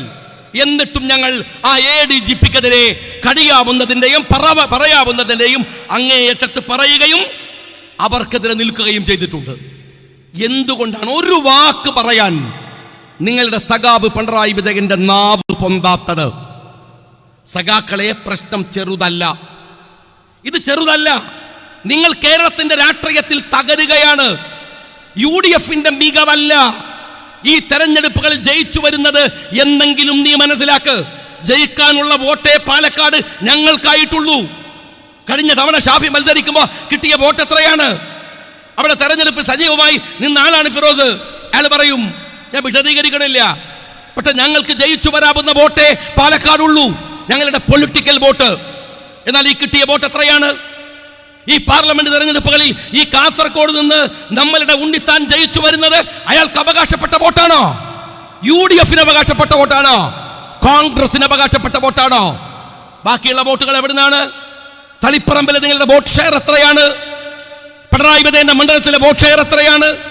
ജനങ്ങൾ ഇങ്ങനെയും തിരാകരിച്ചിട്ടും തന്റെ മകൾക്ക് വേണ്ടി താൻ സമ്പാദിച്ചു കൂട്ടുന്ന കള്ളത്തരങ്ങൾക്ക് വേണ്ടി മുട്ടുമടക്കി നിൽക്കുകയാണ് കേരളത്തിന്റെ മുഖ്യമന്ത്രി പിണറായി വിജയൻ. ഇത് ചെറിയ വിഷയമല്ല. പറയണതിന്റെ പേരിൽ കേസെടുത്തിട്ട് കാര്യമില്ല. ജനങ്ങൾക്ക് കാര്യങ്ങൾ അറിയാം, ജനങ്ങൾക്ക് വസ്തുതകൾ അറിയാം. നിങ്ങൾ പരിശോധിക്ക്. ഈ കണ്ണൂരിൽ നിങ്ങളുടെ തൊട്ടടുത്ത്, ഞാനിവിടെ തൊട്ടടുത്തല്ലേ 10 കൊല്ലം MLA ആയിരുന്നത്. അതുകൊണ്ട് നവീൻ ബാബു മരിച്ചുപോയപ്പോ ആ നവീൻ ബാബുവിന്റെ കേസിന്റെ മറുഭാഗത്ത് ദിവ്യ എന്ന് പറയുന്ന അവിടുത്തെ ജില്ലാ പഞ്ചായത്ത് പ്രസിഡന്റായ ഒരാൾ ഉണ്ടായപ്പോ എനിക്ക് സംശയം ഉണ്ടായി. കാരണം അത് എന്നോട് പലരും ആ പ്രസംഗം കഴിഞ്ഞപ്പോ എന്നോട് പറഞ്ഞു, എന്തിനാണ് അങ്ങനെ പറയുന്നത് ഷാജി? അയാൾ ആത്മഹത്യ ചെയ്തതല്ലേ? ആവൂലേ? എനിക്ക് എത്ര ആലോചിച്ചിട്ടും ആ ലോജിക്ക് കിട്ടിയില്ല. സഖാക്കൾ മനസ്സിലാക്കിക്കോ, നിങ്ങളുടെ പാർട്ടി നന്നാവുകയല്ല. കാര്യം എന്താ? ഈ സത്യസന്ധനായ ADM അയാളെ ഇപ്പൊ ലാസ്റ്റ് എന്താ പറയണത്? ഏതെല്ലാം തരത്തിലുള്ള സംശയങ്ങൾ ഉയരുന്നു. ഒരൊറ്റ കാര്യം കൂടെ ഞാൻ നിങ്ങളോട് ചോദിക്കട്ടെ. തിരുവനന്തപുരത്ത് മെഡിക്കൽ വിദ്യാർത്ഥികൾ ആക്സിഡന്റായി മരിച്ചു. ആ കുട്ടികളുടെ ബോഡി മോർച്ചറിയിൽ കിടക്കുകയാണ്. ഓരോ ബന്ധുക്കളും വന്ന് ഓരോ ബോഡിയും പുറത്തെടുത്ത് മഹസർ തയ്യാറാക്കിയിട്ടാണ് പോസ്റ്റ്മോർട്ടം നടത്തിയത്. കണ്ണൂരിലെ നവീൻ ബാബു നിസ്സാരനായ മനുഷ്യനാ. CPMന് വേണ്ടി കൊടലൂത്ത് നടത്തുന്ന ഉദ്യോഗസ്ഥന്മാരടക്കം ആലോചിച്ചോ? ADM ആണ് അയാളെ ബന്ധുക്കൾ വന്നില്ല. പത്തനംതിട്ട അങ്ങ് കോത്താഴത്തൊന്നല്ല. വന്നാൽ എത്ര ദൂരം? മരിച്ചുപോയില്ലേ? മോർച്ചറിയിൽ കിടത്തിയാ പോരെ? 2 കിലോമീറ്റർ ദൂരമില്ലാത്ത ജില്ലാ ആശുപത്രിയിൽ നിന്ന് 25 കിലോമീറ്റർ അപ്പുറത്തുള്ള പരിയാരം മെഡിക്കൽ കോളേജിലേക്ക്. നിങ്ങൾക്കറിയാലോ ഈ തൃക്കരിപ്പൂരുകാർക്ക് പരിയാരത്തെ CPM സ്വാധീനം. അവിടെ കൊണ്ടുവന്ന് പോസ്റ്റ്മോർട്ടം നടത്തിയത്. ഈ മനുഷ്യൻ രാത്രിയിൽ ഒരു കുറിപ്പ് പോലും, 2 പെൺകുട്ടികളുണ്ട് ഇയാൾക്ക്. നിങ്ങൾ കണ്ടില്ലേ? ഹൈന്ദവാചാരപ്രകാരം ശേഷക്രിയകൾ നടത്തേണ്ടത് ആൺകുട്ടികളാണ്. ആൺകുട്ടികളില്ലേ? ബന്ധത്തിലുള്ളവരാണ്. പക്ഷേ ആ പെൺകുട്ടികൾ ആ അവകാശം ചോദിച്ചു വാങ്ങി ആ അച്ഛൻ്റെ ശേഷക്രിയ നടത്തുന്നത് കേരളം കണ്ണു നിറഞ്ഞാണ് കണ്ടത്. ആ മക്കള് ഈ മനുഷ്യനെ കാത്ത് പത്തനംതിട്ടയിൽ റെയിൽവേ സ്റ്റേഷനിൽ ഉണ്ടായിരുന്നു. ഒരു വാട്സാപ്പിൽ ഒരു മെസ്സേജ് അയച്ചാൽ പോരെ, മക്കളെ ഇനി ഒരിക്കലും എനിക്ക് വേണ്ടി കാത്തിരിക്കണ്ട, ഞാൻ വരില്ല. ഭാര്യക്കൊരു മെസ്സേജ്, 2 പെൺകുട്ടികളാണ് നമുക്ക്, ഒന്ന് നോക്കണേ എന്ന് പറഞ്ഞു. ഇല്ല, ഒരു ആത്മഹത്യാ കുറിപ്പില്ല, ഒരു മെസ്സേജ് ഇല്ല, ഒരു വാട്സാപ്പ് ഇല്ല. നവീൻ ബാബു എന്ന് പറയുന്ന ക്ലർക്കല്ലോ, ക്ലർക്ക് മോശമെന്നല്ല, പ്യൂണല്ലട്ടാ, പ്യൂണും മോശമെന്നല്ല, ജില്ലയിലെ 2ാമൻ, കലക്ടറുടെ തൊട്ടു താഴെയുള്ള ആൾ ആത്മഹത്യ ചെയ്തു അത്രേ. എനിക്കത് വിശ്വസിക്കാൻ കഴിഞ്ഞില്ല. എനിക്ക് കണ്ണൂരിലെ CPM അത്രമേൽ അറിയാം. ആ കേസ് CBIക്ക് പോയി. കുഞ്ഞനന്ദന്റെ വിഷയം വന്നപ്പോഴും ഞാനതാ പറഞ്ഞത്. കുഞ്ഞനന്ദന്റെ വിഷയം വന്നപ്പോ എന്നെ കുഞ്ഞനന്ദന്റെ മരണത്തിൽ ദുരൂഹതയുണ്ട് എന്ന് ഞാൻ പറഞ്ഞപ്പോ എൻ്റെ പടച്ചോനെ, നമ്മളെ ഗോവിന്ദൻ ഒരു ചാട്ടാണ്, കേസ് കൊടുക്കും. ഞാൻ ബോധം കെട്ടുകൂടെ. കേസ് എന്ന് പറഞ്ഞാൽ ഞാൻ അപ്പം ബോധം കെടും. കാരണം കേസ് തീരെ കണ്ടിട്ടില്ല. ഗോവിന്ദ, കേസ് ഇതുവരെ വന്നില്ലല്ലോ. പുതിയ അജിത്തൊക്കെ വന്നിട്ടുണ്ടല്ലോ നമുക്ക്, DGP, മുഖ്യമന്ത്രിയുടെ പ്രിയ ഇഷ്ടക്കാരൻ. എൻ്റെ പേരൊരു കേസ് ഇടണം. കേസ് കുറേ സുപ്രീം കോടതി തള്ളി കഴിഞ്ഞപ്പോൾ കേസില്ല, എൻ്റെ ഒരു മൂടില്ല. ഒരു കേസിട്. കേസെടുക്കാൻ വകുപ്പുണ്ട്. ഞാൻ കുഴപ്പമുണ്ടാക്കാൻ ശ്രമിക്കുകയാണ്. നിങ്ങൾ ഇടില്ല, എനിക്കറിയാം. കാരണം ആ കോൺട്രവേഴ്സിയിൽ ഒരു FIR വരുന്നത് നിങ്ങൾക്ക് ഇഷ്ടമല്ല. FIR വന്നാൽ ലോഞ്ച് ചെയ്യുന്നത് വേറെ ആളുകളായിരിക്കും എന്ന് നിങ്ങൾക്കറിയാം. ആ FIR കാത്തിരുന്നാൽ എന്താ ആ കേസ് കൊടുക്കാത്തത്? എന്താ നവീൻ ബാബുവിന്റെ വിഷയത്തിൽ നിശബ്ദത? വേട്ടക്കാരന്റെ കൂടെ ഓടുക, വേട്ടപ്പട്ടിയുടെ കൂടെ ഇരയുടെ കൂടെ ഓടുക, വേട്ടപ്പട്ടിയുടെ കൂടെ വേട്ടയാടുക. നവീൻ ബാബുവിന്റെ വീട്ടിൽ പോയിട്ട് ഞങ്ങളും CPM എന്ന് രാജേഷ് അല്ലേ, ഇവിടെ വന്നിട്ട് ദിവ്യ എന്ന് പറയുന്ന അഴിമതിക്കാരിയെ, കൊലയാളിയെ ജയിലിൽ നിന്ന് പുറത്തിറക്കുമ്പോ പാർട്ടി സെക്രട്ടറി ഗോവിന്ദന്റെ ഭാര്യ സ്വീകരിക്കാൻ പോവാ. ഇതുപോലെ കുഫുവത്ത പെണ്ണ് വേറെ പോകാനില്ല. കാര്യം എന്താണ്? ഗോവിന്ദന്റെ ഭാര്യയാണ് സാധന ആത്മഹത്യ ചെയ്യിച്ചത്. അപ്പൊ ഇവരിങ്ങനെ സ്കോർ പറയാണ്, ഞാനൊന്ന് നീ ഒന്ന്. അപ്പൊ പിന്നെ കെട്ടിപ്പിടിച്ച് ഉമ്മ വെക്കുകയാണ്. ഗോവിന്ദന്റെ ഭാര്യ ചെയർമാൻ ആയിരിക്കുമ്പോഴാണ് എൻ്റെ മണ്ഡലത്തിൽ സാധന ആത്മഹത്യ ചെയ്യണത്. അപ്പൊ ഗോവിന്ദന്റെ സ്കോർ 1, ഗോവിന്ദന്റെ ഭാര്യയുടെ സ്കോർ 1, ജില്ലാ പഞ്ചായത്ത് ദിവ്യയുടെയും സ്കോർ 1. നിങ്ങൾ പോയി നോക്ക്. ഇത്തിരി പോയാൽ മതി. നിങ്ങൾ പയ്യന്നൂരല്ലേ, അടുത്തല്ലേ, ഒന്ന് പോയി നോക്ക്. ദിവ്യയുടെ ചുറ്റുപാട്. ദിവ്യ എൻ്റെ മണ്ഡലത്തിനടുത്തല്ലേ. ഷാജർ എൻ്റെ മണ്ഡലക്കാരനാണ്, ബ്ലോക്ക് പഞ്ചായത്ത് പ്രസിഡന്റ്. നടത്തിയ അഴിമതിക്ക് കണക്കുണ്ടോ? വിൽക്കാത്തത് എന്ത് ബാക്കിയുണ്ടോ? എങ്ങനെയാണ് ദിവ്യ ഈ അഴിമതി നടത്താതിരിക്കുക? ഏരിയ കമ്മിറ്റി സെക്രട്ടറിന്റെ ബൈക്ക് കത്തിച്ചു. ഏതെങ്കിലും കോൺഗ്രസ്സുകാരനും ലീഗുകാരനും ആ പരിസരത്ത് കടുക്കാൻ പറ്റുമോ? ഈ പറയുന്നവരുടെ ഗുണ്ടകള് എന്തെല്ലാം റിസോർട്ട്, ഫ്ലാറ്റുകള്, ബിസിനസ് ശൃംഖലകള്, അതിർത്തികളിൽ ഏക്കർ കണക്കിന് തോട്ടങ്ങള്, ഭൂമികള്, ഇതൊക്കെ വാങ്ങിക്കൂട്ടുക. ഇവരെ കൺട്രോൾ ചെയ്യണത് ആരാണ്? ശശിയാണ്. ശശി മോളില് താഴെ ഈ അഴിമതിക്കാര് എല്ലാവരും കക്കുകയാണ്, നിരന്നിരുന്ന് കക്കുകയാണ്. മുഖ്യമന്ത്രിയും മക്കളൊക്കെ കൂടിയിട്ട് വലിയ അടിച്ചുമാറ്റൽ. ഇപ്പൊ നിങ്ങൾ കണ്ടോ, ദുബായിൽ നിന്ന് കൊണ്ടുവന്ന ടീകോമിന്റെ പദ്ധതി പോയി. എന്റെ ഒറ്റ ചോദ്യം ഞാൻ ചോദിച്ചു, ടീകോമിന് പകരം ആര് വരും? ദുബായ് ഇന്റർസിറ്റിക്ക് പകരം ആര് വരും? ഊരാലുങ്കലാണോ? അതല്ലെങ്കിൽ മുഖ്യമന്ത്രിയുടെ മകൾ വീണയാണോ? അതുമല്ലെങ്കിൽ മുഖ്യമന്ത്രിയുടെ മകന്റെ അമ്മോഷനാണോ? ഇവിടെ പല ജാതി കള്ളന്മാരെ നമ്മൾ കണ്ടിട്ടുണ്ട്. കുടുംബടക്കിരുന്ന് കക്കണ ഒരു കുടുംബത്തെ എന്താ നമ്മൾ പറയാ, ഈ തമിഴ്നാട്ടിലൊക്കെ പറയാറില്ലേ, എന്ത് ഗ്രാമം എന്നാണ്? തിരുട്ട് ഗ്രാമം. അതുപോലെ ഒരു തിരുട്ട് ഫാമിലി അല്ലേടോ ഇത്? അത് പറഞ്ഞ് ഞങ്ങൾ കേസെടുക്കുന്നത്. ഇത് പറയാനുള്ള ഉത്തരവാദിത്തം ഞങ്ങൾക്കില്ലേ? അതിനല്ലേ ഞങ്ങൾ MLA ആക്കണത്. ഞാൻ അഴീക്കോട് ബഹുമാനപ്പെട്ട ഹൈദരലി ശിഹാബ് തങ്ങൾ മത്സരിക്കാൻ പറഞ്ഞു. അവിടെ പോയി മത്സരിച്ചു. നിങ്ങൾക്കറിയാം അഴീക്കോട് എന്താണെന്ന്. അവിടുത്തെ ജനങ്ങൾ ചെറിയ വോട്ടിനാണെങ്കിൽ എന്നെ ജയിപ്പിച്ചു. ഒരു ഉത്തരവാദിത്തമല്ലേ തന്നത്? അവരോട് നീതി കാണിക്കണ്ടേ? നമ്മൾ ഈ രാജ്യത്ത് എന്തിനാണ് നികുതി കൊടുക്കാത്തത്?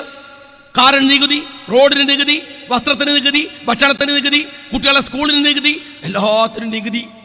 ഈ നികുതി പൈസ എല്ലാം കൂടെ കൊണ്ടുപോയിട്ട് ഈ മുഖ്യമന്ത്രിക്കും മകൾക്കും അവിടെ സ്വിമ്മിംഗ് പൂൾ ഉണ്ടാക്കി കളിക്കാനാ? അല്ലല്ലോ. എന്നെ MLA ആക്കണത് എന്തിനാണ്? നിങ്ങൾ ഇവിടെ ഒരു MLA ഉണ്ടാക്കി എന്തിനാണ്? ഇതാ ഞങ്ങൾ നിങ്ങളെ ഉത്തരവാദിത്തം ഏൽപ്പിക്കുന്നു, പോയി നോക്കണം. കള്ളനുണ്ടെങ്കിൽ കള്ളൻ എന്ന് പറയണം. ഞാൻ നിയമസഭയിൽ പോയി നോക്കുമ്പോൾ മുഖ്യമന്ത്രി എമ്മാതിരി കക്കലാണ്. മോളെ പേരൊക്കെ പറഞ്ഞ് കക്കാൻ. അപ്പൊ ഞാൻ ഒരു ദിവസം എഴുന്നേറ്റുന്നു, MLA എന്ന പ്രിവിലേജ് ഉണ്ട്. ഞാൻ പറഞ്ഞു കള്ളനാണ് നിങ്ങൾ. പറഞ്ഞതേ ഓർമ്മയുള്ളൂ. പിന്നെ പടപടപടാന്ന് കേസാണ്, അല്ലേ? പടപടാന്ന് കേസാണ്. ഞാൻ ചോദിക്കേണ്ടത്, ജനാധിപത്യത്തിലെ ഉത്തരവാദിത്തങ്ങൾ സക്രിയമായി നിർവഹിക്കുക എന്നത്, നിർഭയമായി നിർവഹിക്കുക എന്നത് നമ്മുടെ ബാധ്യതയാണ്. നിങ്ങൾ ഭയപ്പെടുത്തിയാൽ നിൽക്കുന്നതല്ലാതെ, പേടിപ്പിച്ച് അവസാനിപ്പിക്കാവുന്ന ഒരു ഉത്തരവാദിത്വം അല്ലാതെ. ആ ഉത്തരവാദിത്തം നിർവഹിക്കുക എന്ന ദൗത്യമാണ് മുസ്ലിം യൂത്ത് ലീഗും മുസ്ലിം ലീഗും ഒക്കെ രാജ്യത്ത് ഏറ്റെടുക്കുന്നത്. അതാണ് ഞങ്ങളെ സംബന്ധിച്ചിടത്തോളം ഞങ്ങളെ വിഷയമായി നിൽക്കുന്നതും. ഞാൻ എൻ്റെ പ്രിയപ്പെട്ട സഹോദരന്മാരോട് പറയാണ്, നിങ്ങൾ ഈ വിഷയത്തിൽ ഇപ്പോൾ ഉണ്ടാക്കിയെടുത്ത അല്ലെങ്കിൽ ഇന്ത്യയിൽ വന്നുകൊണ്ടിരിക്കുന്ന പുതിയ രാഷ്ട്രീയത്തെ സമഗ്രമായി വിലയിരുത്തുകയും മുസ്ലിം ലീഗ് പാർട്ടി ഉന്നയിക്കുന്ന രാഷ്ട്രീയ വിഷയങ്ങളിലെ ആ സ്പേസിനെ കണക്കാക്കി അവിടെ നിൽക്കുകയും രാഷ്ട്രീയ ബോധത്തോടെ വലിയ ശക്തമായ പോരാട്ട വീര്യത്തോടെ ഇവിടെ യൂത്ത് ലീഗിന് നിൽക്കാൻ കഴിയണം. യൂത്ത് ലീഗിൻ്റെ ഒരു കമ്മിറ്റി ഇങ്ങനെ മനോഹരമായ ഒരു സമ്മേളനം നടത്തി, ഞാൻ വരുന്ന വഴിയിലൊക്കെ തോരണങ്ങൾ കൊണ്ട് ഒരു സംസ്ഥാന സമ്മേളനത്തിൻ്റെ പ്രതീതിയൊക്കെ ഉണ്ടാക്കി. നിങ്ങൾ ഉഷാറായി എന്ന് പറയണമെങ്കിൽ ഇപ്പം പറയില്ല. പഞ്ചായത്ത് തെരഞ്ഞെടുപ്പ് കഴിഞ്ഞാൽ ഞാൻ പറയൂ നിങ്ങൾ ഉഷാറായി എന്ന്. അങ്ങനെ പറയാൻ കഴിയുന്ന തരത്തിലേക്ക് ഈ പ്രവർത്തനത്തിൻ്റെ, നിങ്ങളുടെ പ്രസിഡന്റ് പറഞ്ഞ പോലെ ഇപ്പത്തെ ഉഷാറായി. എന്നാലും ഞാൻ പറയാം, ഞങ്ങളുടെ പ്രസിഡന്റ് പറഞ്ഞല്ലോ ഇത് ഇവിടെ നിൽക്കണില്ല എന്ന്. അതൊരു വലിയ വർത്താനാണ്. ഇവിടെ നിൽക്കരുത്. നിന്നാൽ നിങ്ങളുടെ പിറകിൽ അടിച്ചോടിക്കാൻ ഫിറോസ് നിങ്ങളെ കൂടെ തന്നെ ഉണ്ട്. അപ്പോൾ അതുകൊണ്ട് ആ ബാധ്യത അദ്ദേഹത്തെ ഏൽപ്പിച്ചുകൊണ്ട് അഭിവാദ്യങ്ങൾ നേർന്നുകൊണ്ട് ഉദ്ഘാടനം ചെയ്ത് അറിയിച്ചുകൊണ്ട് നിർത്തുന്നു.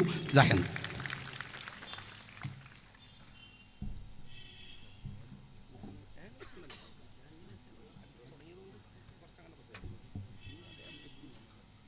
മണ്ഡലം മുസ്ലിം യൂത്ത് ലീഗിൻ്റെ സെക്രട്ടറി സലീൽ, ദുബായ് KMCCയുടെ സമീർ വളവക്കാട് എന്നിവർ സ്റ്റേജിലേക്ക് വരേണ്ടതാണ്. മുഖ്യ